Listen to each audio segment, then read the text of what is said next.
আস্তে ব্যথা হবে না। হ্যাঁ আগে ভিতরে যান, আস্তে আস্তে যান। ও ভাই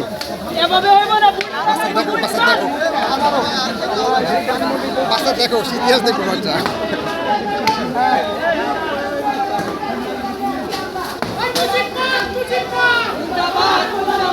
ভাই